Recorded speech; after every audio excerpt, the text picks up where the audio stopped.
The Saints fell short again to the Panthers. They're now 2-7.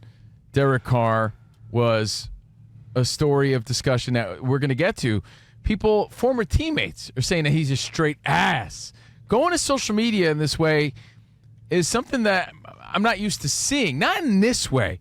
I mean, there's been a lot of fighting and back and forth on social media, but to be called out in the way he's being called out makes me say, but worthy of discussion. You're used to clowns like Antonio Brown doing it, right? Like, yo, she hairy, or I don't know, whatever he said, whatever Antonio Brown says. I mean, he says a lot. But I'm saying, like, he says preposterous stuff, and it's like, well, it's AB. We associate him with saying stuff inappropriate and out of control. Then there's other people that mouth off a little bit on social media. But I think it was a little interesting to see Michael Thomas just former teammate. Uncharacteristic of him to go this hard on social media, no? I have love for Mike, and when he does that, I don't really care for it, obviously. I've had so many teammates over the years, and he's like the one dude that didn't get along with me, and I don't know what I did to him. I don't know why he feels that way. I'm sorry, for whatever he's dealing with to make him feel like he's got to do that. I don't know, but he's never called me during any of this, my phone number has never changed. I've in fact called him on different occasions, just to try. And sometimes you can try as hard as you want, and it just doesn't work out, and that's okay. Yeah, so well, I don't know why he feels any type of way. Maybe because he only had 448 yards and 1 tutty last year. I don't know. Michael Thomas very bitter about this, but Derek Carr doesn't need to be kissing ass, as my dad would say. Don't say you love the guy. Screw that guy. That guy's talking smack about you. You say you love that guy? Stop kissing ass. That's just disingenuous is what that is. There's no way he has love for Michael Thomas after Speaking of that word, he said, MT did, about Carr, he's ass on my granny. Ass on my granny. He says, dude, scary. I want that as the new name of my podcast. I like that. Ass on my granny? What does that mean? I'm sorry. I don't know. That's over my head. Like skibbity toilet water? Michael Thomas went to social media to just basically dump on Derek Carr. Says, dude, scary and panic and just throw the ball. Get him the F out of here. He's so ass.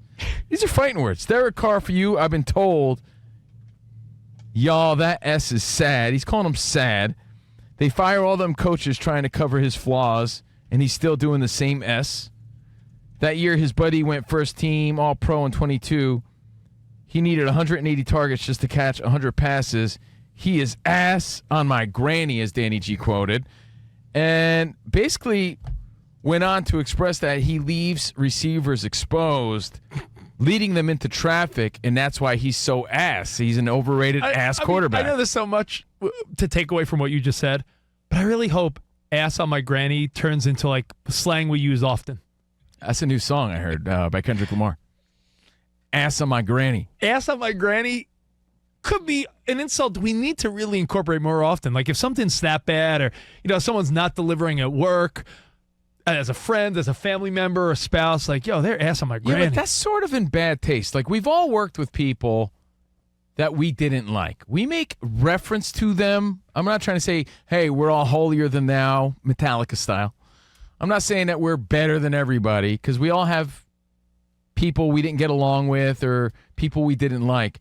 But do you publicly out them in this way? I think that's just in bad taste. It looks bad. It looks bitter. And I think Michael Thomas needs to be better. And he's not on the team anymore. Yeah, he's not on the team. Yeah. I think it's bad. It's obviously a bad look if you're still on the squad.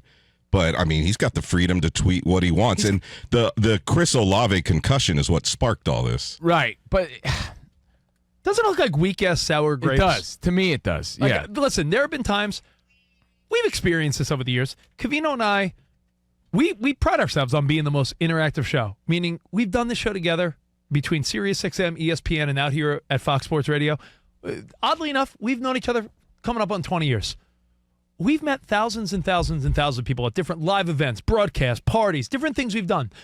There have been people that we have been so kind to. We've did meet and greets where we've hung with listeners, did little, helped with their kids' little school event. And meanwhile, the same people will talk smack about you on social media. Like, going to roll out the red carpet for this guy? It really is insulting. It's humiliating. I'm sure Derek Carr did his best to be kind to the guy. I mean, I'm just assuming. So my point, Covino, was just that we could all experience times where you've been as kind as possible to someone, and they just don't vibe with you. And you have to be man or woman enough to be like, hey, listen, I guess I'm not everyone's cup of tea. Like, Monty, I'm sure we think you're the best. I'm sure there's someone that doesn't think you're the best. I think there's a couple thousands out there. I think you're great.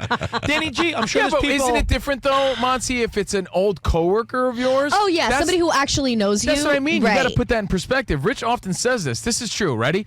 You can get a lot of people talking smack about you on Twitter or on social media, or you leave a comment somewhere and people are attacking you. A lot of times, if you look that person up, it's a faceless person, It right? usually is, yeah. When it's an actual person and he's there with his family, you're like, wow, that stings a little more. If it's someone you know, it's going to sting even more. This is some dude he worked with and competed with. But that's odd. But it's just a reminder that something that people pleasers like myself have to come to grips with. Not everyone's going to like Not you. everyone's going to like Danny you. Not G, everybody's going to get You along know what, either. though? On the flip side of that, I spent years rooting for Derek Carr, even as a season ticket holder in Oakland. But there's something about Derek Carr that can kind of rub people the wrong way sometimes. Some other former teammates have spoken on him. He almost comes off as kind of fake. Could be kind of phony sometimes. I want to that hear. response was phony, so I want to hear the real. real Derek Carr. I want to hear him like unfiltered. Okay, think about this. Think about what Danny G just said, right? He's a Raiders fan, so he has a lot of experience watching Carr and his antics and everything else. There's some truth to that, because if some dude is going public while you're still active in the NFL, and he's talking about how ass you are, and I've been saying how ass he was, and he's publicly saying that, is your first response going to be, hey, I love him, I don't know what he's talking about? Just hear, Sam, play just the very beginning of Derek Carr's response to all that. I have love for Mike. No, you and when he don't. does that, I don't really care for it. But what is he supposed to say? I would not say I love anyone that talks smack to that me. old injured wide receiver, he's a bee. Yeah, clearly he's bitter about something. We always competed well together. Love for that guy. F that guy. If someone's publicly making me look bad and I'm still in the game and it's doing nothing to help my reputation, F that guy. But you that just would said be it. the real response. I'm still in the game. Monty, Hey, that's true. Yeah, like he's still you in the just said, game. he's still in the game. there's people that you've dated, people you've worked with, people that you thought you were as kind as possible to. They just don't like you. Yeah. I mean, I said it the other day to Covino. I said a cruder version of this, but if I said, hey, who doesn't like loving and, I don't know, a nice dinner? There's going to be someone that's like, I hate, you're a vegetarian. Perfect example. What kind of dinner? He's having a hard time thinking of food that's not. You're a vegetarian. You're the worst person for this analogy. But I was saying, I said you could offer a, She loves falafel. There's people that reject nice things. Danny, I'm sure over the years in your sports radio and hip hop career, there are people that you were like, the guy doesn't like me for some reason. Just happens. Yeah, and there's no rhyme or reason to it, but this is a little bit different because they played together, and Michael Thomas spent a lot of time around Derek Carr, and there were a couple of his former Raider teammates who came out and made some snide remarks when Derek Carr wasn't extended by the Raiders and instead was cut. It just makes me wonder, because the couple of times I personally ran into Derek Carr, he was talking one way in the locker room, but then when he got in front of the microphone, he turned into almost like a choir boy, and he has thick skin. He doesn't have thick skin when it comes to the media. He's always instantly blocked all of us. You just say his name, he'll go to social media and block you. And there's people who have been rubbed the wrong way by him. And look, I'm not sticking up for Michael Thomas going on this long rant, but there's got to be more to it than just Michael Thomas is sour grapes. Agreed, and that's why it stands out. I think it's in bad taste. I don't agree with it because, again, Derek Carr's still playing. It just adds to, salt to the wounds. And it's one of the first times I could remember a former teammate just really coming at somebody in that way, where it's been that recent. I mean, he played with him, last year in 2023. I've heard other stories and as a Yankees fan, I know Chuck Knobloch has spoken out against Andy Pettitte, but this is like ancient history stuff. This is very recent, and the guy's still playing. We've seen squabbles before, but to go public like this on a rant on Twitter, it was a weird look. Let me make an analogy to another quarterback. Maybe you guys see a similarity, or maybe I'm off the mark.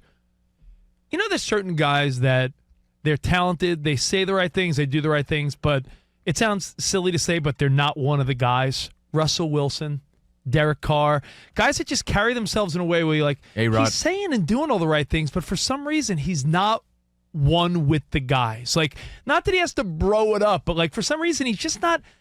His personality, it seems like it's fugazi. Like there's something fake about it. Like, yeah, you're one of the guys, but are you one of the guys? You know, it's like you know when you have your bachelor party and you have to invite like the men in your wife's family to the strip club, and you're like, yeah, they're here, but they almost feel like spies.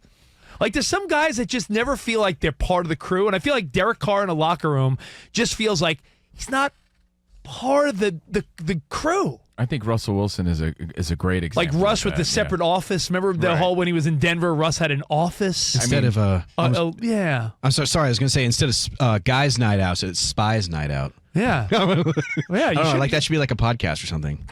But You know? Rich, it's interesting I that understand. you noticed that, Rich, and you've never been in that Raider or Saints locker room, because in that Raider locker room in Oakland, That was the feel. remember I told you guys when we were on Sunday nights on the network, I told you guys the story about how Marshawn Lynch was laughing at me because I had the Fox Sports Radio phone and I'm trying to get interviews for our weekend crew.